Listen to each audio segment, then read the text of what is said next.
네, 창세기 강의 6번째 시간으로 인간의 타락, 오늘 두 번째 시간입니다. 지난 시간에 인간의 타락에 대한 첫 번째 내용을 우리가 살펴보았고, 오늘 그 두 번째 내용 함께 살펴보도록 하겠습니다.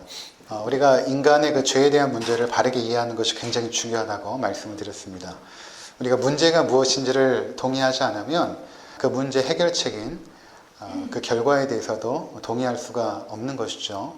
인간의 문제가 무엇인가에 대한 부분들을 우리가 창세기를 통하여 바르게 이해할 때에 그 인간의 문제, 그것을 해결하신 그 하나님의 그 십자가 사건, 그것을 바르게 이해하는 것입니다. 죄의 문제가 얼마나 심각하고 그것이 인류를 얼마만큼 부패하고 타락한 모습으로 만들었는지를 우리가 이해할 때에 예수 그리스도께서 십자가에 죽으시고 이루신 그 놀라운 구원의 사건이 우리 가운데 더욱더 명확하게 선명하게 드러나는 것입니다. 세상 사람들이 갖는 그 착각이 있습니다. 그 착각은 무엇인가 하면 인류는 계속해서 진화하고 발전한다라는 착각을 가지고 있습니다. 그러니까 한때는 과학 문명이 한참 발전하던 시기에 인간은 어떤 생각을 했냐면 이렇게 과학이 발전하고 이렇게 문명이 점점 더 진화하다 보면 결국에는 우리 가운데 유토피아가 올 것이다, 이렇게 꿈꾸던 적이 있었습니다. 이렇게 놀라운 과학의 발전을 보라, 인간이 정말로 앞으로는 행복한 그런 세상을 살게 될 것이다 라고 꿈꾸던 시대가 있었습니다. 과학 문명이 한참 발전하던 그 시기였죠. 한참 그렇게 인류가 꿈꾸던 그 시기에 어떤 일이 생겼냐 하면 세계 1차 대전 그리고 세계 2차 대전이 발발했던 것입니다. 1차 대전과 2차 대전을 겪고 난 인류가 심각하게 깨닫고 충격을 받고 고민한 것이 있었습니다. 그것은 무엇인가 하면 인간이 도대체 어떤 존재인가? 인간이 도대체 어떤 존재인가? 라는 것을 그들은 진지하게 고민하기 시작했던 것입니다. 그때 나왔던 철학적인 사조들이 실존주의에 대한 부분들이 도대체 인간은 누구인가? 어떤 존재인가?에 대한 부분들을 철학자들이 심각하게 고민했던 시기가 있었죠. 그 전까지는 합리주의, 이성주의 이런 것들이 인간을 지배했다면 그 이후부터는 도대체 인간은 어떤 존재이기에 이렇게 끔찍한 세상이 되어지고 있는가? 왜냐하면 우리가 잘 아는 것처럼 1차, 2차 세계대전 가운데 인간이 보여줬던 그 참혹한 전쟁의 실상들, 독일 나치가 유태인들을 대학살했던 그 사건, 우리도 남의 일이 아니잖아요. 그 일본에 압제를 당했을 때 그 일본이 보여줬던 그 잔혹한 그 전쟁의 잔상들, 지금도 여전히 우리가 일본의 압제 때 당했던 그 수모와 수치 때문에 여전히 고통당하고 있죠. 그러면 우리 민족은 괜찮았는가? 그렇지 않죠. 우리 민족 또한 한국전쟁을 겪으면서 남과 북이 저질렀던 그 수많은 그 죄의 잔상들, 그것은 이루 말할 수가 없는 것입니다. 어떻게 사람을 가스실에 집어넣고 어린아이든 여자든 노인이든 상관없이 가스실에 집어넣고 그들을 가스로 다 태워 죽이고, 빅터 플랭클린이 쓴 죽음의 수용소라는 책이 있는데 여러분 혹시 시간이 되시면 읽어보시면 좋습니다. 거기서 생존한 정신과 의사가 쓴 책이에요. 보면은 아주 심각한 끔찍한 일들, 그 일을 하면서 그들이 느끼었던 것은 무엇이냐면 우리가 마치 그 동물들, 짐승, 돼지나 소 이렇게 도살하는 것처럼 아무런 죄책감도 느끼지 않고 인간을 그냥 죽은 사람들을 불에 태워서 다 죽여버리고, 어디죠? 난징 대학살, 그 박물관 주옥에 가보면 거기 이렇게 신문이 있는데 그 신문에 어떤 장면이 있냐면 일본 군인 두 사람이 창을 들고 딱 서 있는데, 창을 들고 무슨 경기를 했냐면 얼마만큼 중국인들의 머리를 많이 베는가를 실제로 경기를 한 것입니다. 그게 실제 신문에 나와 있는 사진이 있어요. 얼마만큼 중국인의 머리를 많이 베서 벤 사람이 우승하는 경기들. 어떻게 인간이 이렇게 잔혹할 수 있는가라는 문제를 심각하게 고민을 했던 것입니다. 그러다가 2차 세계대전이 끝나고 나서 점점 잠잠해지기 시작하니까 사람들이 또 다른 꿈을 꾸기 시작합니다. 과학이 지금 발전하고 로봇을 만들고 하니까 인류가 점점 발전해서 인간의 모든 문제는 사라지고 우리는 유토피아와 같은 세상을 살게 될 것이라는 그런 막연한 어떤 환상들, 막연한 꿈을 갖고 있죠. 최근 우리 사회를 떠들썩하게 했던 이춘재의 화성 살인 사건, 연쇄 살인 사건 계속해서 나오지 않습니까? 어떻게 인간이 저렇게 끔찍한 살인을 계속해서 저지를 수 있는가? 인간이 이렇게 생각합니다. 그런 일들이 일어났을 때에 저 사람들은 우리와 달라, 이렇게 생각해요. 저 사람은 우리와 달라. 그리고 그 다른 이유들을 캐묻기 시작합니다. 저 사람은 어떤 환경에서 태어났고, 정신적인 구조는 어떻게 되었고, 막 분석하여서 저 사람은 우리와 달라 하면서 그 사람을 정죄하고 그 사람은 그냥 죄인이야, 하지만 나는 괜찮은 사람이야 라고 생각을 합니다. 근데 여러분 잘 보십시오. 간혹 가다가 아이를 때려서 지탄을 받는 부모들이 있죠. 때론 그 때리는 것이 심각하게 때려서 아이를 죽이는 경우도 있죠. 그 아이를 죽인 사건 가운데 한 몇 년 전에 부천에 사는 한 목사님이 중학교 자기의 딸을 때려서 죽인 사건이 있었습니다. 그러면 부천에 있는 그 목사님은 살인자로 태어났는가? 그분이 독일에서 유학까지 하신 분이셨거든요. 그럼 그 사람은 뭐 죄인으로 태어나서 살인을 할 수밖에 없는 그런 상황 속에서 그 사람은 성장했고 잘했는가? 그 사람의 모든 교육과 그 사람의 신앙은 살인을 할 수밖에 없는 상황이었는가? 우리가 분리할 수 있겠습니까? 분리하지 못합니다. 그 사람이 우리입니다. 나도 그런 죄악 가운데 처할 수 있다는 것입니다. 그러니까 우리는 이렇게 생각합니다. 청송 교도소에 있는 사람들만 죄인이고 우린 마치 그런 사람들과는 별개의 사람이라고 생각하는 착각 속에 살아가죠. 그 사람들은 자기 안에 있는 분노와 죄악들이 행동으로 표현되었고 우리는 표현하지 않았을 뿐입니다. 우리도 얼마만큼 마음으로 사람을 많이 죽입니까? 얼마만큼 많은 사람을 죽였습니까? 생각으로. 그 사람들은 그것을 표현했을 뿐입니다. 우리는 담아두고 있죠. 그러다가 어느 순간 튀어나올 줄 모르는 것입니다. 우리가 끔찍한 죄악을 범하지 않았다면 하나님께서 은혜 가운데 우리를 보호하시는 것이지 우리가 의롭고 거룩한 사람이 아닙니다. 절대 아닙니다. 우리도 그 사람들하고 똑같은 사람입니다. 우리도 얼마든지 폭행을 할 수 있고 얼마든지 끔찍한 죄악을 범할 수 있습니다. 그 예루살렘의 아이히만이라는 그 책이 있습니다. 굉장히 어려운 책이라 저도 제대로 읽지 못했는데 어떤 책이냐면 여성 그 인문학자가 아이히만이 누구냐면 그 나치 정권에서 그 히틀러 밑에서 그 모든 히틀러의 지시를 그대로 수종들었던 아주 그 오른팔과 같은 사람입니다. 그 사람이 예루살렘에서 결국에는 그 재판을 받게 되는 과정을 이 여성 인류학자가 이렇게 보면서 쓴 것입니다. 도대체 아이히만이 어떤 인물인가? 아이히만이 도대체 어떤 인물이기에 인간의 유태인을 그렇게 대학살하면서 아무런 죄책감을 느끼지 못했을까를 분석을 한 것입니다. 근데 이 여성 인류학자가 보니까 이 사람은 너무나 충실한 사람이에요. 가정에서도 좋은 아빠였고 좋은 남편이었습니다. 상사의 명령에 대해서 그대로 복종하고 순종하는 사람이었습니다. 인류의 문제가 사람들은 과학이 발전하고 법이 발전하고 교육을 잘 시키면 뭔가 이 세상이 유토피아가 되어지고 좋은 세상이 될 것이라고 생각을 하지만 오늘날 여러분 생각을 해보시기 바랍니다. 이만큼의 발전된 사회 그리고 이만큼의 교육을 시키는 사회, 어릴 적부터 최선의 교육을 시키는 이 사회, 양질의 교육을 시키는 이 사회, 모든 것들이 평안한 이 사회가 우리가 30년 전에 살았던 사회와 비교하여서 30년 전에 우리가 어릴 때 살았던 그 사회와 비교하여서 더 끔찍하고 잔혹하고 악해졌습니까? 아니면 더 사람들이 선하고 더 순하고 정도 많고 사람 살기 편안한 그런 사회가 됐습니까? 30년 전과 비교해서 지금의 사회를 비교해 보시기 바랍니다. 그땐 제대로 교육도 못 받았고 그때는 대학교 나온 사람도 많지 않았고 법이나 제도들이 독재 정권 하에서 제대로 이루어지지도 않았습니다.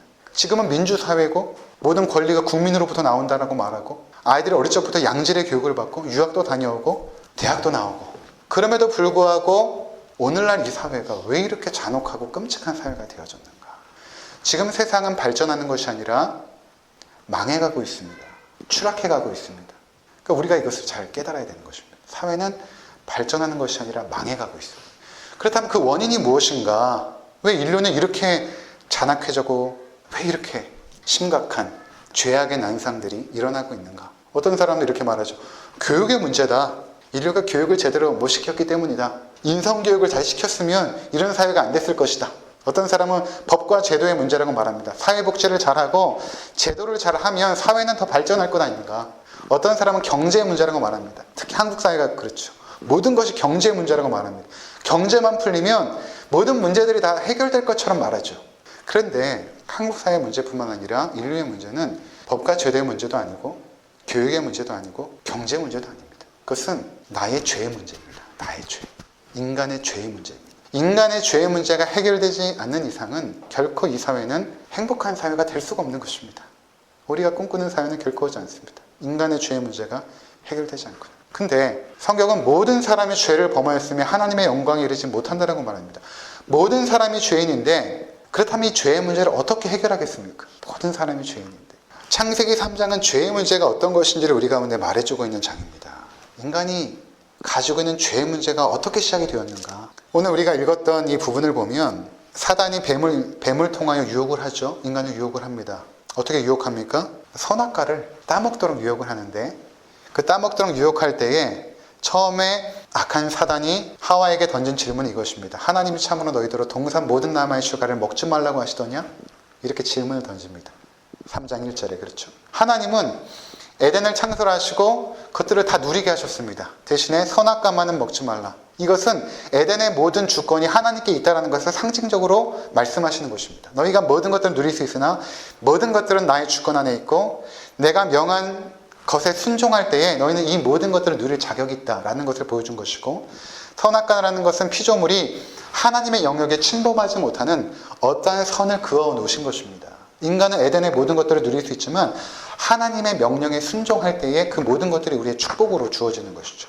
그것을 상징하는 것이 선악과라는 것이었습니다. 지난 시간에 말씀을 드렸죠. 그런데 뱀은 이렇게 유혹하죠. 사단은 하나님이 마치 이 모든 것들을 누리지 못하게 한 것처럼 하나님께서 얼마만큼 그 마음이 협소하시고 인간의 자유를 구속하시고 인간의 행복을 바라지 않는 분으로 묘사한 것입니다. 근데 그 질문에 하와가 넘어갑니다. 그 질문에 넘어갑니다. 하나님 말씀을 판단하는 자리 가운데 서죠. 이것이 무서운 것입니다. 하나님 말씀은 판단하는 것이 아닙니다. 순종하는 것인데, 하나님이 정말 그러셨는가? 하나님 말씀을 판단합니다. 그가 판단하자 자기 주관적인 생각으로 하나님 말씀을 해석하기 시작하죠. 하나님께서 선악을 알게 하는 나무의 실과는 먹지 말라 이렇게 말씀하셨는데 하와는 이렇게 대답하죠. 먹지도 말고 만지지도 말라고 하셨어. 하나님에 대한 부정적인 생각이 들어온 것입니다.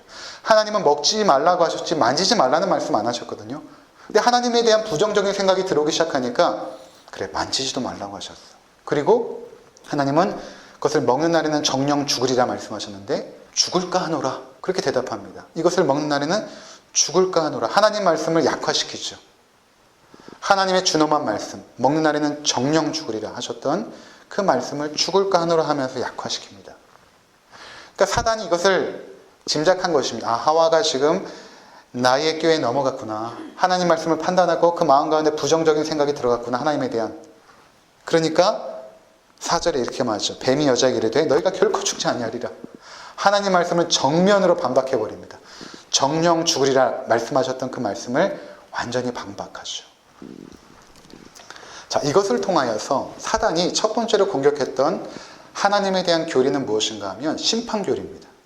이 심판교리를 사단이 부정해버립니다. 하나님은 먹는 날에 심판하시겠다라고 말씀하셨는데 사단은 심판하지 않을 거야. 그것을 먹는 날에는 하나님이 심판하지 않을 거야. 결코 죽지 아니하리라. 왜 사단이 하나님의 심판교리를 처음부터 흔들었을까? 다른 여러 가지 하나님에 대한 지식이 있지만 하나님의 성품이 있고 하나님에 대한 그 아름다운 모습들이 있지만 왜 하나님의 심판에 대한 그 성품, 그 교리를 왜 부정시켰을까? 이것도 굉장히 무서운 것이거든요. 한때 제가 이제 1991년에 대학을 들어갔는데 그때 제가 학교에서 이제 기자로 지원해서 학교 신문을 만든 일을 했습니다. 근데 그때 제가 취재했던 것 중에 하나가 뭐였냐면 그 당시 한참 일어났던 그 신학적인 사조 중에 하나가 뭐였냐면 종교 다원주의라는 어떤 신학적인 사조들이 1990년대에 막 불기 시작했습니다. 굉장히 진보적인 자유주의 신학자들이 종교 다원주의에 대한 그 철학과 교수가 세미나를 하고 또 신학교 교수가 나와서 이렇게 세미나를 진행을 하는데 그 전제가 이것입니다. 종교 다원주의가 나오게 된 그 전제. 종교 다원주의란 건 이런 것입니다. 인간의 구원에 이르는 길은 예수님을 통하여서도 구원의 길에 이를 수도 있지만 부처를 통해서도 이슬람을 통해서도 인간의 선행을 통해서도 하나님께 이룰 수 있는 길이 있다.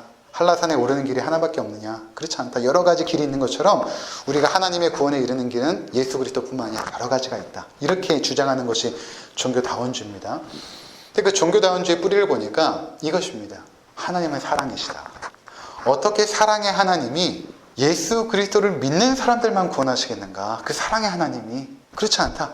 불교를 통해서도 이슬람을 통해서도 힌두교를 통해서도 인간의 선행을 통해서도 착하게 살고 깨끗하게 살고자 노력하는 사람들은 구원해 주실 것이다. 왜냐하면 하나님은 사랑이시기 때문에 이렇게 주장하는 것입니다. 그런데 하나님은 사랑이신 것이 맞죠. 동시에 하나님은 죄에 대하여 심판하는 심판주가 되십니다. 하나님은 죄에 대하여 심판하십니다. 반드시 심판하십니다. 그런데 사단이 하나님의 심판을 정면으로 부정해버리죠. 하나님은 심판하지 않아. 이렇게 부정해버리면 인간들은 마음과 어떤 생각을 갖기 시작하냐면 하나님은 사랑이시기 때문에 내가 이렇게 죄를 범해도 하나님은 다 무마해 주실 거야. 그리고 인간은 죄를 짓는 데 있어서 점점 더 담대해집니다.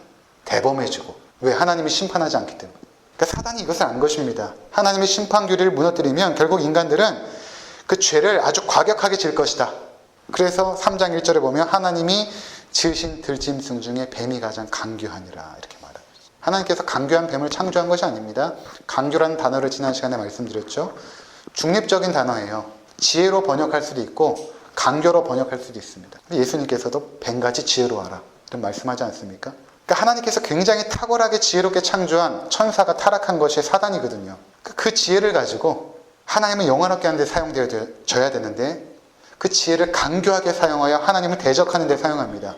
그 첫 번째 대적이 무엇인가 하면 내가 하나님의 심판 교리를 무너뜨려야겠다. 그럼 결국에는 피조물 가운데 가장 만물의 영장인 인간이 하나님을 대적하는 자리 가운데 서게 될 것이 뻔하니까 그것을 무너뜨린 것입니다. 그래서 오늘날 사람들이 점점 죄를 대범하게 짓는 이유가 무엇입니까? 하나님은 사랑이죠. 심판하지 않아. 여러분, 하나님이 심판주가 아니라면 예수 그리스도께서 십자가를 지실 이유가 없습니다. 예수 그리스도는 인간이 당해야 될 모든 죄의 심판을 짊어지시기 위해 이 땅에 오신 분이시거든요. 십자가는 하나님의 사랑을 보여주는 사건이지만 동시에 하나님이 얼마만큼 죄에 대하여 진노하시고 심판하시는지를 보여주는 극명한 사건입니다. 예수님께서 하나님의 심판을 받는 자리 가운데 나아가신 것이죠. 그래서 예수님께서 십자가를 지기 전에 그토록 그것을 피하고 싶었던 것입니다.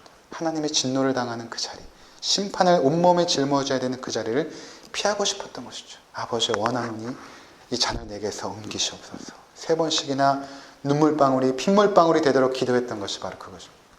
그러니까 하나님은 심판하세요. 무서운 분이십니다. 그리고 이렇게 유혹을 합니다. 5절에 보니까 너희가 그것을 먹는 날에는 너희 눈이 밝아져서 하나님과 같이 되어서 선악을 알게 될 줄을 하나님이 아십니다. 선악과를 먹으면 하나님과 같이 되어 선악을 알게 된다라는 것입니다. 자, 이것은 어떤 의미가 있냐면 모든 선악을 분별하시는 주체는 누구냐면 하나님이십니다. 하나님이 선이라고 하면 선이고 악이라고 하면 악인 것입니다. 그런데 너희가 그것을 먹으면 어떻게 되냐면 선악을 분별할 줄을 하나님이 아심이라 이렇게 말씀하시거든요. 이렇게 유혹하고 있거든요. 뱀이. 그것은 선악의 판단 기준이 하나님께로부터 나오는데 인간이 자기의 생각, 자기 자신을 선악의 판단 근거로 둔다라는 것입니다. 즉 어떤 의미가 있냐면 내가 내 인생의 주체가 되어서 내 삶의 선악을 판별하여 스스로 결정하며 살아가게 될 것임을 말하고 있는 것입니다. 이전에는 하나님께서 선이라고 여기시는 것을 기뻐하며 살았고 악이라고 여기시는 것을 증오하며 살았는데 이제는 내가 그것을 판단하는 것입니다. 내가 보기에 옳으면 선택하고 내가 보기에 싫으면 선택을 안 하는 것이죠. 하나님께서 처음에 창조를 하시고 말씀으로 창조하시고 뭐라고 말씀하시냐면 보시기에 좋았더라. 하나님 보시기에 좋았더라 이렇게 말씀하지 않습니까? 그러니까 하나님 보시기에 좋은 것들을 추구하며 살았던 것이 죄 짓기 전에 우리의 상태였는데 그 다음부터는 우리가 어떻게 살아가냐면 내가 살고 싶은 대로 살아갑니다. 그리고 내가 살고 싶은 것을 선한 것이라고 생각하며 살아갑니다. 이러한 어떤 그 인간 중심, 자기 중심적인 삶이 극명하게 나타난 사건이 그 시대가 어떤 시대였냐면 사사시대입니다. 사사시대. 사사시대에 아주 인간이 그 죄악이 극명하게 드러나는 사건들이 여러 가지 일어나거든요. 거기에는 뭐 레위인이 자기의 그 레위인이 첩이 있다는 것도 참 놀라운 사건인데 그 첩을 12토막을 내는 토막살인 사건도 나옵니다. 사사기에는. 그래요. 이스라엘 민족끼리 서로 잔혹하게 학살하는 사건도 나옵니다. 하나님께서 삼손이라는 위대한 사사를 세우는데 블레셋 여인 뒷공무니를 쫓아다니는 아주 부끄러운 모습으로 삼손은 그리스도인을 대표하는데 그렇게 하나님께서 권능도 주시고 능력도 주시고 성령께서 임재하신 그 사사 삼손이 우린 영웅으로 알지만 그렇지 않습니다. 여자 뒷공무니, 그것도 이방인들의 뒷공무니를 쫓아다니는 그런 추악한 모습을 보여주고 있죠. 그러면서 사사기 마지막 장에는 이렇게 말하고 있습니다. 여러분 한번 사사기 한번 볼까요? 사사기 21장 25절 우리 함께 읽도록 하겠습니다. 그때에 이스라엘의 왕이 없으므로 사람이 각기 자기의 소견에 옳은 대로 행하였더라. 이스라엘의 왕은 하나님이죠. 하나님을 왕으로 인정하지 않은 것입니다. 하나님을 왕으로 인정하지 않고 어떻게 살았냐면 자기의 소견에 옳은 대로 사는 것입니다. 내가 보기에 선한 것대로, 내가 보기에 악한 것은 악한 것대로, 모든 것이 하나님이 보시기에 선한 것을 추구해야 될 인간이 이제는 그렇게 살지 않고 내가 내 삶의 왕이 되어서 내 마음대로 살아가는 것입니다. 그 결과 사사시대에 암울하고 끔찍한 역사들이 일어났습니다. 하나님의 백성 가운데 그런 일들이 일어난 것입니다. 그 잔혹한 죄악들이 왜 일어나는가? 하나님을 왕으로 인정하지 않고 내가 내 삶의 왕 노릇할 때 일어나는 사건들이죠. 그러니까 오늘날도 여러분 그렇지 않습니까?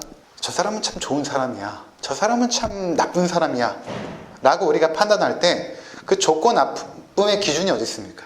그 좋고 나쁨의 기준. 저 사람은 참 괜찮은 사람, 저 사람 참 나쁜 사람이야. 근데 내가 참 나쁜 사람이라고 했는데 그 나쁜 사람이 어떤 사람이 또 좋은 사람입니다. 내가 참 좋다고 했는데 그 좋은 사람이 어떤 사람이 나쁜 사람입니다.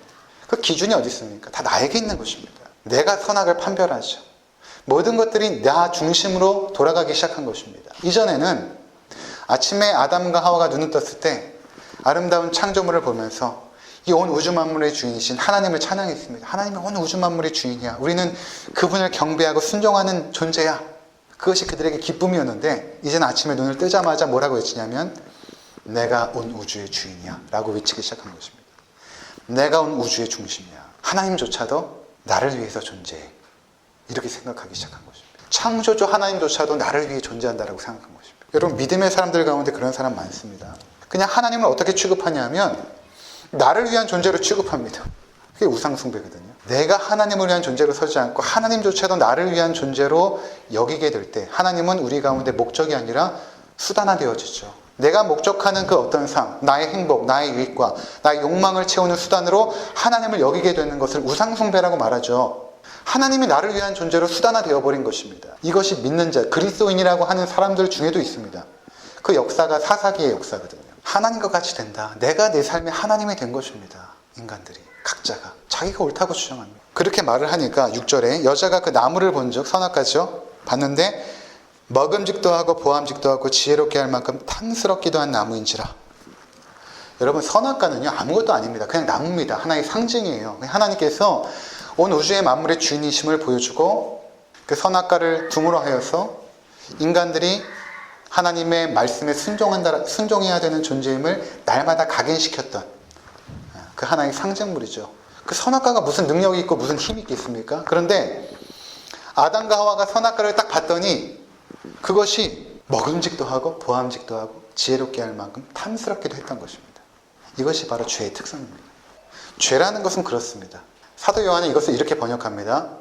사람은 육신의 정욕과 또 뭐죠? 이생의 자랑과 안목의 정욕? 네. 똑같은 이것을 이렇게 똑같이 해석한 겁니다. 육신의 정욕과 이생의 자랑과 안목의 정욕. 청년들이 많이 무너지는 것이 연애를 잘 하다가 성적인 욕망을 제어하지 못하여서 가장 어려움에 빠지는 청년들이 많이 있죠. 남자 청년들, 여자 청년들. 남자 청년들 같은 경우에는 이제 고등학교 때까지는 부모 보호 아래 잘 있다가 대학에 갑니다. 이제 부모 보호 아래서 이제 어느 정도 벗어난 것이죠. 술을 먹고 여자친구랑 있다 보면 육신적인 욕망이 일어납니다. 그러면 그때 마음에 어떤 생각이 드냐면 뭐 청년들뿐만이 아니죠. 어떤 생각이 드냐면 내 앞에 있는 이 자매가 나의 삶의 모든 것을 충족시켜 줄 것 같은 착각에 빠집니다. 그 하룻밤의 그 쾌락 속에서 나의 삶이 마치 굉장히 충족되어질 것처럼 여겨지죠. 아무것도 아닌데. 아무것도 아닌데. 그러니까 선악과가 그런 것입니다. 아무것도 아닌데 죄라는 것이 먹음직도 하고 보암직도 하고 지혜롭게 할 만큼 탐스럽기도 한 것입니다. 세상에 보여지는 모든 죄의 욕망들이 그렇습니다. 아무것도 아닙니다. 근데 거기에 넘어가죠. 사람들이. 로또에 당첨되면 마치 우리 삶에 완전한 행복이 주어질 것처럼 생각을 합니다. 사람들은. 로또에 당첨된 대부분의 사람들이 불행하게 산다는 보고가 있습니다. 우린 그렇게 착각하며 살아가죠. 우리의 외모를 좀 멋지게 바꾸면 성형을 해서든지 아니면 뭘 해서든지 멋지게 바꾸면 마치 내 삶이 굉장히 풍요해질 거라고 생각합니다. 내가 원하는 수준의 집에 살고 차를 끌고 다니고 그러면 마치 내 삶이 굉장히 풍요로워질 것이라고 생각합니다. 그것들을 막 추구하며 살죠. 그것 자체가 죄악된 것이 아니라 그것을 위하여 우리는 계속해서 우리의 욕망을 향한 그 굴레들을 벗어나지 못하고 있다는 것입니다. 마치 그것이 나의 삶을 다 채워줄 것처럼 살아가고 있다는 것입니다. 근데 그 자리에 가본 사람들은 알아요. 엊그저께도 설리라는 여배우가 자살하지 않았습니까? 우리 사회는 대기업 회장도 자살하고 정치인도 자살하고 명문대에 나온 사람도 자살하고 대통령도 자살하는 나라입니다. 무엇을 보여주는 것입니까? 그토록 사람들이 바랐던 그 자리에 올라가도 아무것도 아니라는 것입니다. 제가 어릴 때 아이들 대부분의 그 꿈 물어보면 대통령 아니면 이집등이 축구선수였거든요. 지금은 크리에이터, 연예인 이런 것들이 아이들에게 대부분의 어릴 적에 꿈이고 그런데 그 자리에 올라가면 허무한 것이죠. 근데 그것이 마치 우리에게 다 충족되어질 것처럼 착각하며 살아가는 것입니다. 그 허무한 것들을 추구하며 살아가는 것이죠. 그러니까 하와가 자기가 자기 삶의 주인이 되어서 내가 원하는 것들을 추구하며 살면 그는 정말 행복해질 것이라고 생각한 것입니다. 그래서 그것을 결국 어떻게 합니까? 따먹죠. 따먹었다는 것은 열매 하나를 따먹었다는 의미가 아니라 하나님 말씀에 대한 불순종을 의미하는 것입니다. 그리고 내가 이제는 내 삶을 내 마음대로 살겠습니다라는 자기 독립선언인 것입니다. 하나님을 의지하지 않고 의존하지 않고 내 삶은 내가 우주의 중심이 되어서 내 마음대로 살겠습니다라는 자기 독립선언. 이것이 선악과를 따먹은 것입니다. 그러니까 어떻게 됩니까? 7절에 그들의 눈이 밝아져 자기들이 벗은 줄 알고 무화과 나무 잎을 엮고 치마로 삼았더라. 눈이 밝아집니다. 눈이 밝아졌다는 것은 어떤 의미가 있냐면 그동안에 알지 못했던 어떤 것들을 직관적으로 깨닫게 되었던 것인데 그 깨닫게 된 첫 번째 게 뭐냐면 수치심입니다. 그전에는 수치심이 없었어요. 그냥 벗고 있는 것이 자연스러웠습니다. 그런데 벗은 것에 대한 수치심이 생긴 것입니다. 그리고 무화과 나무 잎을 엮어서 치마로 삼고 가리죠. 이 창세기 3장에서 옷을 입고 벗었다는 것은 상징적인 의미가 있는데 2장 25절을 한번 보도록 하겠습니다. 2장 25절 아담과 그의 아내 두 사람이 벌거벗으나 부끄러워하지 아니하니라. 이 말씀을 미리 남겨놓았죠. 무슨 의미냐면 죄를 범하기 전에는 인간이 서로 수치심도 없고 가릴 것도 없고 부끄럽도 없었던 상태였는데 선악과를 따먹은 이후에 첫 번째로 인간들에게 생긴 그 결과가 무엇인가? 죄의 결과가 첫 번째로 무엇인가? 수치심, 그리고 가린 것입니다. 부끄러움을 느낀 것입니다. 그래서 어떤 의미가 있는가? 아담과 하와 사이에는 완전한 소통과 완전한 교류와 완전한 사랑으로 하나 된 굉장히 아름다운 관계였거든요. 그래서 아담이 하와를 보면서 내 뼈 중에 뼈, 살 중에 살이라. 그렇게 아름다운 사랑의 고백을 하지 않았습니까? 그런데 선악과를 따먹고 나서 서로 감추게 되었다는 것은 어떤 의미가 있을까? 이들은 사실 자기의 부끄러운 몸을 감춘 것도 있지만 그들이 정말로 감추고 싶었던 것은 무엇인가 하면 자기 마음속에 있는 죄의 부끄러움이었던 것입니다. 자기 마음 안에 있는 죄의 부끄러움. 여기 남성분과 여성분이 있는데 한번 생각해 보십시오. 우리 남성분들이, 우리 형제님들이 과연 내가 사랑하는 아내나 내가 사랑하는 딸에게 내가 아침부터 일어나서 저녁 잠들기까지 내가 생각하고 말하고 행동했던 것을 과연 다 보여주고 말할 수 있겠습니까? 자매님들도 마찬가지입니다. 내가 아침에 눈을 뜨고 저녁에 잠들 때까지 하루 동안 생각하고 말하고 행동했던 것들 다 내 사랑하는 남편이나 우리 아들들에게 다 오픈하고 말할 수 있겠습니까? 우리는 가려야 되는 존재인 것입니다. 아름다웠던 사랑의 관계가 이제는 끊어져 버린 것입니다. 완전한 소통이 불가능하죠.